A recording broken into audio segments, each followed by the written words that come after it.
तो दोस्तों आपको पता है कि भैया बिहार से बहुत सारे क्वेश्चन आपके एग्जाम में अब आ रहे हैं। यहाँ तक कि बीपीएससी तो है ही, साथ में बिहार एसआई में, यहाँ तक कि बिहार पुलिस में भी क्वेश्चन आ रहे हैं। तो इसीलिए एकदम भाई लेसन बाय लेसन स्टार्ट करते हैं। और अगर आप चाहते हैं कि पूरा का पूरा ये कोर्स करना चाहते हैं तो आप कमेंट करके जरूर बताइएगा, इसका भी जुगाड़ लेकर आऊँगा मैं, ठीक ना। तो आज चलिए शुरू करते हैं बिहार का समान परिचय, और इसमें बहुत कुछ है जो एग्जाम में लड़ जाता है। तो चलिए शुरू करते हैं। सबसे पहले मैंने यहाँ पे लिखा हुआ है बिहार का नामकरण। तो पहले मैप के द्वारा समझते हैं कि बिहार एग्जैक्ट है कहाँ। तो जैसे मान लेते हैं कि ये आपका भारत का मैप है,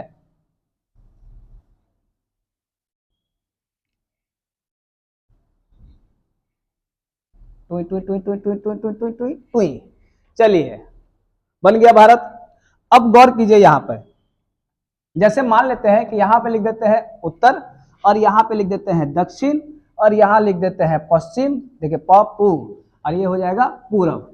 तो बिहार की स्थिति अगर देखा जाए तो बिहार लगभग लगभग आपका यहाँ पड़ता है, यानी एक तरह से कह सकते हैं पूर्वी भारत में, ठीक। तो यानी इस साइड में पड़ता है। दूसरी बात अगर हम बात करें कि ये कर्क रेखा के किस साइड में है, तो मान लेते हैं कर्क रेखा यहाँ से गुजर रहा है, और आपको पता है कि कर्क रेखा भाई 8 राज्यों से होकर गुजरता है ना, 8 राज्यों से होकर गुजरता है।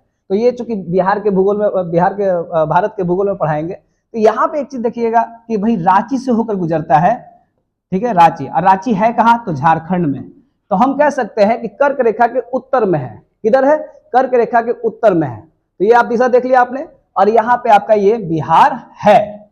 तो चलिए फिर अब आते हैं नामकरण की बात करते हैं। तो पहला बात कि नाम किसी ना किसी तरह से पड़ ही जाता है। जैसे देख लीजिए कि कोई किसी को कुछ भी दे देता है, कलुआ, भुअरा, नाग नेपाली, ऐसे लोग बोलते हैं ना। तो उसी तरह से नाम आखिर पड़ा कैसे है, ये भी एक बात है। तो आपको ये भी पता होगा कि यहाँ पे बुद्ध जी ज्ञान प्राप्त किए थे, मठ बनाए थे। मठ मतलब कोचिंग, यानी किसी को पढ़ाने के लिए, समझाने के लिए कोचिंग बनाए थे, और वहां उसका नाम दिया गया विहार, है ना, विहार। और विहार का ही बिगड़ा रूप, यानी विहार का मतलब होता क्या है, निवास करने योग्य भूमि, और उसी का बिगड़ा रूप हो गया बिहार, ठीक ना। इस तरह से इसका नाम पड़ा, यानी बौद्ध मठों के द्वारा यहाँ अधिकता था, इसीलिए इसका नाम बिहार पड़ा। लेकिन अगर वैदिक युग में देखा जाए तो ये इसे प्राची कहते हैं। प्राची मतलब जैसे हमने कहा ना, पूर्वी प्रदेश, क्योंकि भारत के पूर्व में स्थित है, इसलिए इसे प्राची कहते थे। और आपको ये भी याद होगा कि अशोक के समय 5 प्रांत हुआ करते थे, और जो 5 प्रांत में एक प्राची हुआ करता था, तो वो भी नाम था। उसके बाद अगर मौर्य काल और गुप्त काल की अगर बात करें तो उसमें आप देखते होंगे मगध देखते होंगे। लेकिन एक चीज गौर कीजिए, मगध के बारे में एक क्वेश्चन आता है कि देखिए मगध क्या है, आपको पता होगा कि 16 महाजनपद है, ठीक ना। 16 महाजनपदों में सबसे शक्तिशाली कौन सा था,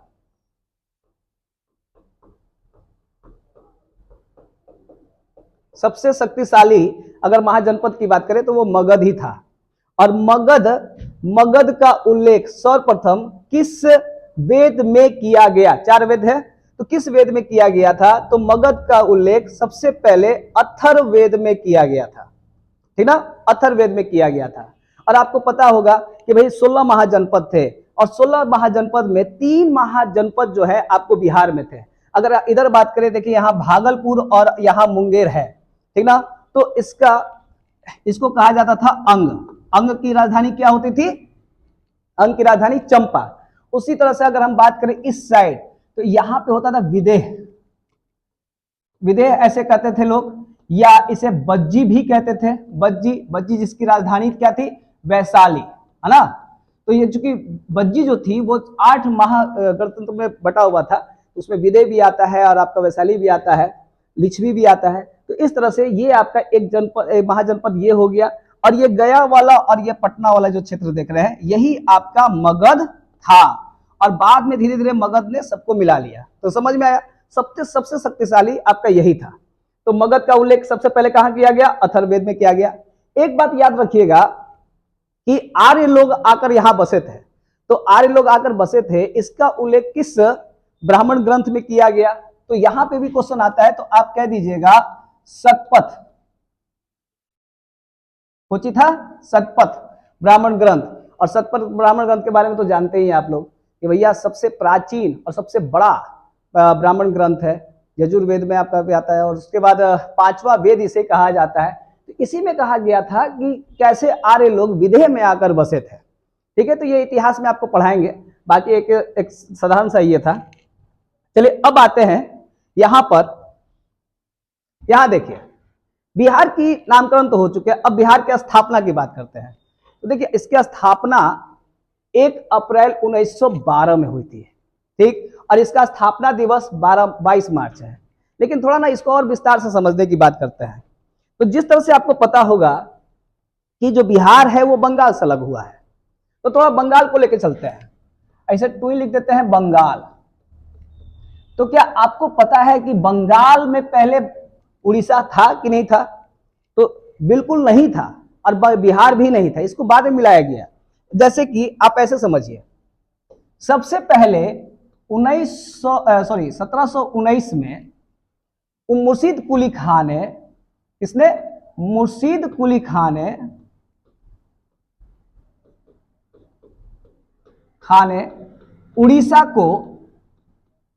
उड़ीसा को बंगाल में मिलाया। ठीक, एक कंडीशन ये हुआ। उसके बाद अगर हम बात करें यहां पर देखिए 1732 में मुर्शीद कुली खान के ही दामाद थे जिनका नाम था सुजाउदौला,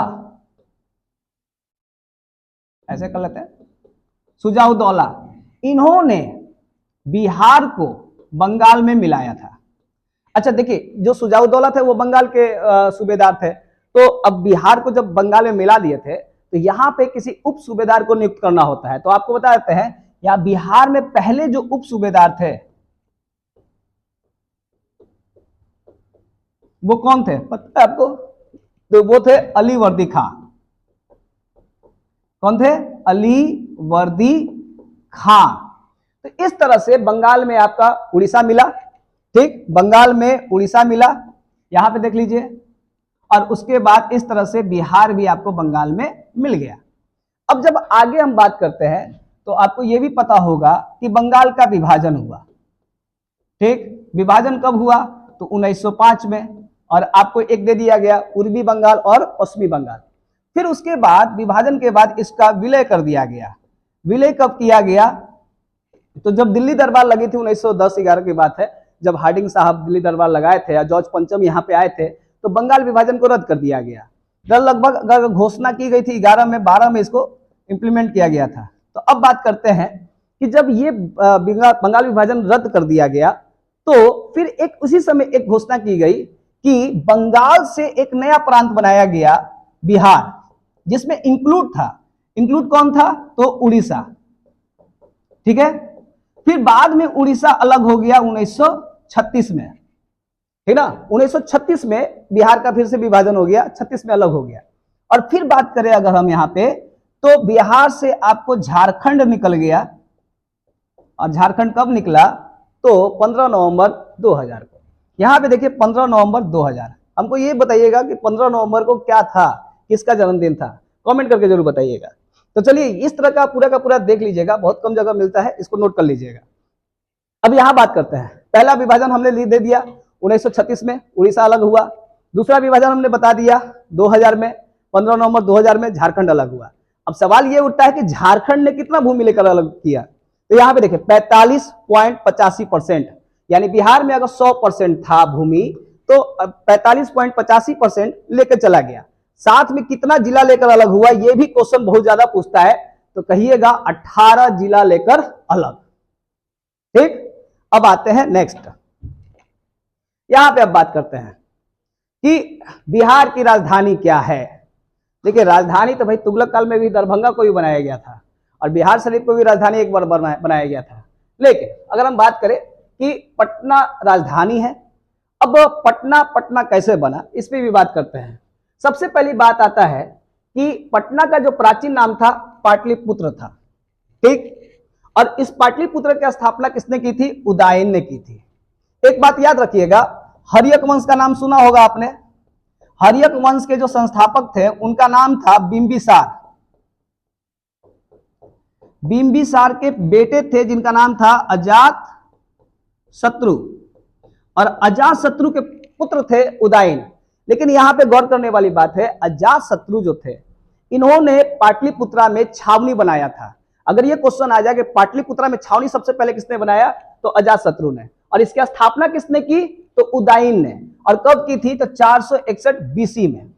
ठीक, 461 बीसी में। बाद में कहा जाता है कि यही पाटलिपुत्रा जो था वो बाद में नाम दिया गया पटना। और ये क्वेश्चन आता है कि पाटलिपुत्रा को पटना नाम किसने दिया, तो आप कहिएगा शेरशाह सूरी ने 1541 ईस्वी में। अब एक चीज और भी है, मौर्य काल में मौर्य काल में चंद्रगुप्त मौर्य के शासन काल में एक राजदूत आए थे जिनका नाम था मेगास्थनीज, ठीक ना, मेगास्थनीज। और उन्होंने पाटलिपुत्रा को एक नाम दिया, बोलने नहीं आया होगा इसलिए नाम दे दिए, पोलीबोथा। ठीक है, पोलीबोथा। तो ये भी क्वेश्चन आ जाता है कि पाटलिपुत्रा को पोलीबोथा किसने कहा, तो मेगास्थनीज ने। ठीक, और मेगास्थनीज ने एक किताब लिखा था इंडिका, जो मौर्य वंश या मगध के बारे में उल्लेखित किया गया है। अब बात करते हैं, तो फिर से आ जाता है कि क्या नाम था इनका अन्य नाम, यानी पाटलिपुत्रा का, तो पाटलिग्राम था। एक चीज और बताते हैं, पाटली का मतलब होता है पुष्प, ठीक ना, पुष्प, और ग्राम यानी फूलों का गांव। इसकी बहुत सारी कहानियां भी हैं। तो अब आता है पाटलिग्राम। पुष्पपुर, देखिए पुष्प मतलब फूल, कुसुमपुर यानी फूल, कुसुम मतलब फूल भी होता है। अब बाकीपुर का है, हमको ना समझ में आया, तक बाकी ये रह गया इसलिए। और आपको एक नाम और आता है अजीमाबाद। तो औरंगजेब के एक पौत्र थे, मतलब उन्होंने यहाँ उनके नाम पे पड़ा अजीमाबाद। तो ये नाम है। अब एक सवाल और भी है कि पटना जिला के आसपास कितने जिले हैं, मतलब पटना जो आपका राजधानी है उससे सटे कितने जिले हैं, तो टोटल कितने हैं, 9। यहां पे देख लीजिए, ये रहा आपका पटना, ये रहा ऐसे लंबे में पटना है। तो यहां कौन कौन टच कर रहा है, तो देखिए भोजपुर, सारण, वैशाली, समस्तीपुर, बेगूसराय, लखीसराय, नालंदा, जहानाबाद और अरवल। ठीक है, अरवल यहां पे लिखा हुआ है, अरवल, जहानाबाद, नालंदा, लखीसराय, बेगूसराय, समस्तीपुर, वैशाली, सारण और भोजपुर। इसमें एक और गौर करने वाली बात है कि बिहार में 38 जिला नहीं था, पहले था 37 जिला, उसके बाद 38वां जिला बना, और वो 38वां जिला कौन बना था, अरवल। अब ये भी क्वेश्चन आ जाता है कि अरवल जो है किस जिला से अलग हुआ है, तो आप क्या कहिएगा, जहानाबाद से। ठीक, चलिए अब आते हैं नेक्स्ट जी। तो पहली बार में हम बताया था हमने कि भाई बिहार जो है कर्क रेखा से उत्तर में है, तो यहाँ पे है, यहाँ पे लिख दिया है कर्क रेखा के उत्तर में है। अब यहाँ पे आकृति की अगर बात करें तो इसकी आकृति कैसी है, आयताकार है। लेकिन यहाँ पे हम बात करने वाले हैं अक्षांशीय विस्तार, ठीक ना, माइक ऑन है ना भाई, हाँ, अक्षांशीय विस्तार। तो देखिए 24, 21, 10 ये सब याद मत कीजिएगा, लेकिन अब अगर अक्षांश ना समझ में आए तो उसके लिए अलग से वीडियो बना देंगे, ये एक लंबा सब्जेक्ट है, ये अलग से आ जाता है। अब अभी अक्षांश नहीं समझाएंगे, भावनाओं समझिएगा। तो यहाँ पे देखिए जो ऐसे टूई टूई रहता है ना उसको अक्षांश कहते हैं, और ऐसे टूई टूई रहता है उसको देशांतर कहते हैं। बस मोटा मोटी अभी इसे समझ लीजिए, क्या 24, 21, 10 यानी 24 डिग्री 21 मिनट 10 सेकंड यहाँ पे है आपका, तो ये रहा ये वाला यहाँ, और फिर यहाँ पे हो गया कितना, 27, 31, 15 यानी 27 डिग्री 31 मिनट 15 सेकंड। अब यहाँ एक चीज गौर करने वाली बात है, कितने अक्षांश है इस बीच में, कहे कि दो अक्षांशों के बीच की दूरी कितनी होती है, 111 किलोमीटर, और दो देशांतरों के बीच की दूरी भी 111 किलोमीटर ही होता है। तो कितने अक्षांश का अंतर है, यानी इस छोर से लेकर उस छोर, और यहाँ पे आप लिख सकते हैं उत्तर से दक्षिण के बीच में। तो देखिए यहाँ 27 है, यहाँ 24 है, तो यहाँ पे क्या हो जाएगा 25, 26 और 27 यानी 1, 2, 3 यानी लगभग 3 अक्षांश का विस्तार है। अगर आप बात करें देशांतर तो यानी लिख लीजिएगा 83, 19, 50 यानी मिनट 50 सेकंड, ई वाला रहा टुई। और अगर हम बात करें आगे तो ई वाला, तो यहाँ पे हो जाएगा पश्चिम, एने हो जाएगा पूर्व। तो अब देखिए 83 और 88, तो दोनों के बीच में कितना देशांतर है, तो वो हो गया आपका कितना 5। ई वाला याद कीजिएगा, ई वाला कनेक्शन है, कहीं टिकल है, बता देते करना है। आगे आते हैं जी। अगर हम बात करें आकृति आयताकार, ये तो समझ में आ ही रहा है कि यहाँ आयताकार है। अब बात करें लंबाई, लंबाई से पहले चौड़ाई का बात कर लेते हैं, जैसे कि उत्तर से दक्षिण, एन है उत्तर और एन है दक्षिण। तो हमने कहा था कितना अक्षांश का अंतर है भाई, 3। कितना देशांतर का अंतर है, तो 5। अब बीचवा में कोची नहीं है, 4। ये देखिए 345 उत्तर से दक्षिण आपका ये हो गया, समझ में आया। अगर लंबाई की बात करें तो ये भी अंतर नहीं है, देखिए ऐसे टूइंग कर देते हैं 4, एने टूइंग कर देते हैं तो क्या हो गया 3, और ये दोनों को जोड़ देते हैं तो 8, यानी 483 किलोमीटर। ठीक है, ये हो गया आपका लंबाई और चौड़ाई। तो ऐसे याद कर सकते हैं, ज्यादा थी नहीं है। और ये देखिए यहाँ पे देखिए क्षेत्रफल की बात करें तो 94,163, 94,163 किलोमीटर स्क्वायर। एक और बताया भारत का क्षेत्रफल कितना है, 2,87,263, यानी देख रहे हैं 63 एकड़ों में है, एकड़ों में है, यहाँ 2 है, यहाँ पे 1 है, तो थोड़ा सा मैच खा रहा है। अब बात करें कि अगर पूरे भारत में 100% है तो बिहार में कितना क्षेत्रफल है, पॉइंट में अगर देखते हैं तो 2.86% बिहार का भूमि है भारत में। और अगर बात करें क्षेत्रफल की स्थिति से देश में कौन सा स्थान लगता है, तो भाई इसमें बहुत कंफ्यूजन है, कब 12वां कहीं किताब में देता है, कहीं 13वां देता है। अब 12-13 मान के चलिए, हम 13 लिख दिए हैं ऐसे, लेकिन बहुत किताब में बड़ी कंफ्यूजन है, जीएसवा दम ना हर किताबों में एक है, ये नहीं है। अगला बात करते हैं अंतरराष्ट्रीय सीमा जी। तो जैसे यहां पे चलते हैं, बड़ा ये क्वेश्चन आता है कि अगर हम बात करें, ये फिर से बताइए, एने कोची है उत्तर, एने कोची है दक्षिण, ई वाला कोची तो पश्चिम, और ये वाला कोची तो पूरब। ये तो कंफर्म है, इतना तो बबुआ है नहीं आप लोग। अंतरराष्ट्रीय सीमा का मतलब होता है भारत क्या किसी देश से टच करता है, बिल्कुल, वो है आपका नेपाल। ठीक, और एनए जो टच करता है, किन्ने एनए है यूपी, ये तो भाई है सब, ई है झारखंड, ये तो भाई बिहार से अलग हुआ है, और एनए है कोची तो पश्चिम बंगाल। तो पहले हम लोग बात करेंगे नेपाल के बारे में, कहे कि भाई कोची है वो देश से सटा हुआ है, अंतरराष्ट्रीय सीमा है यहाँ पे, समझ रहे हैं। तो नेपाल देश से सटा है, लंबाई कितनी है तो 729 किलोमीटर सटा हुआ है, अंतरराष्ट्रीय सीमा है। कितने राज्य सटे हुए हैं तो यहाँ पे देखिए 7, कितने 7। तो ये देखिए पश्चिमी चंपारण, पूर्वी चंपारण, सीतामढ़ी, मधुबनी, सुपौल, अररिया, किशनगंज। ऐसे जानते हैं नेपाल घूमे कौन कौन जाता है, देखो बोल क्या रहा है, पप्पू सीमा, पप्पू सीमा, और नहीं यहां पे देखिए पाल, रिया, रिया और किशन। ये नाम एकदम साफ नाम समझ में आ रहा है, ये सब है घूमे जा रहा है लोग, कहाँ नेपाल। तो देखिए पश्चिमी चंपारण, पूर्वी चंपारण, सीतामढ़ी, मधुबनी, पाल मतलब सुपौल, रिया मतलब अररिया, और किशन मतलब किशनगंज। इस 7 तो घूमे जा रहा है किन्ने, नेपाल। तो ये सटे हुए हैं जिले आपके। अब अगर हम बात करें यहां पे देखिए कि ये क्वेश्चन और भी आ जाता है कि कौन सा डिस्ट्रिक्ट सबसे ज्यादा नेपाल से सटा हुआ है, तो ये हो जाएगा कोची, पश्चिमी चंपारण। सबसे कम कौन सटल है, यहाँ पे गौर कीजिए, देखिए ऐसे टुई बहुत कम है कि नहीं, देख रहे हैं यहाँ पे, तो यही है सबसे कम सटा हुआ है। तो आप कहिएगा कोची, सुपौल, समझ में आ गया। तो ये बड़ा अच्छा क्वेश्चन है, और बहुत सारी नदियां तो भाई नेपाल से ही आती हैं। नदियों के बारे में अभी क्लास लेंगे, आप बताइए कमेंट करके, बाकी देख लीजिएगा। तो पेनवा चेंज कर लेते हैं। हाँ, अब आते हैं अन्य राज्य के बारे में बात करते हैं। तो हमने कह दिया था कि इधर आपका यूपी है, तो यूपी से कितने राज्य टच करते हैं, ये आपके पिछले एग्जाम में आया भी था। 8 मतलब सटा हुआ से क्वेश्चन एगो आता है, तो 8 जिले सटे हुए हैं। तो यहाँ पे देख लीजिए, ये जो यहाँ से देख रहे हैं ना, ये वाला बॉर्डर, यहाँ से यूपी का बॉर्डर बनता है, तो ये वाला देखिए रोहतास भी सट रहा है, तनी मनी, एकदम तनी मनी। उसके बाद कोची है, कैमूर, बक्सर, भोजपुर, देखो ना गजब हाल है। आरा फेमस है, भोजपुर फेमस नहीं है, लेकिन नाम है भोजपुर। ठीक, यहाँ पे देखिए सारण, सारण फेमस नहीं, छपरा मतलब हाँ छपरे फेमस है, लेकिन सारण। यहाँ पे देखिए सिवान, गोपालगंज और पश्चिमी चंपारण। तो ये 8 जो जिला है वो आपको टच करते हैं किससे, तो उत्तर प्रदेश से। मात्र 3 जिला जो है वो टच करते हैं पश्चिम बंगाल से। तो यहाँ पे देखिए ऐसे अगर आप बना लीजिए, यहाँ से एक बॉर्डर बनता है, ठीक ना, ये वाला बॉर्डर। अब यहाँ इधर झारखंड है और इधर आपका पश्चिमी चंपारण है, और यहाँ से एक बॉर्डर बनता है जो नेपाल का बनता है। नेपाल वाला तो पढ़ लिया हम लोग। तो देखिए किशनगंज, पूर्णिया और कटिहार, ये जो 3 जिले हैं वो टच करता है पश्चिम।